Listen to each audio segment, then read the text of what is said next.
அஸ்ஸலாமு அலைக்கும் ரஹ்மத்துல்லாஹி வபரகாத்துஹு. நான் அல்லாவிடம், யா அல்லாஹ், உன்னோட உதவியை நான் எவ்வாறு பெறுவேன் யா அல்லாஹ் என்று கேட்டேன்.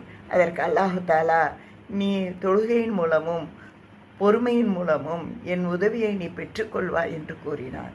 திரும்பவும், யா அல்லாஹ், நான் அதிக தவறுகளையும் குற்றங்களையும் செய்து பாவியாக இருக்கிறேன் யா அல்லாஹ் என்று கூறினேன். அதற்கு என் ரஹ்மான், அல்லாஹ்வுடைய கருணையின் மீதும் அவனுடைய அருளின் மீதும் நீ நம்பிக்கை இழந்து விடாதே, நிராசையாகி விடாதே. உன்னுடைய தௌபாவின் மூலம், உன்னுடைய பாவ மன்னிப்பின் மூலம் நான் உன்னுடைய பாவங்களை மன்னித்து விடுவேன் என்று கூறினான். யா அல்லாஹ், நான் மிகவும் தனிமையில் இருக்கிறேன் யா அல்லாஹ் என்று கூறினேன். நீ கவலைப்படாதே, உன்னுடைய பிடரு நரம்பை விட மிக அருகில் நான் இருக்கிறேன் என்று எனக்கு தைரியம் கூறினான். யா அல்லாஹ், எனக்கு அமைதியோ சாந்தமோ இல்லை என்று கூறினேன். நீ என்னை அதிகமாக அல்லாவின் மீது நீ அதிகமாக சிக்கிர் செய்வதன் மூலம் உனக்கு அமைதியும் சாந்தமும் கிடைக்கும் என்று கூறினான். அஸ்ஸலாமு அலைக்கும் ரஹ்மத்துல்லாஹி வபரகாத்துஹு.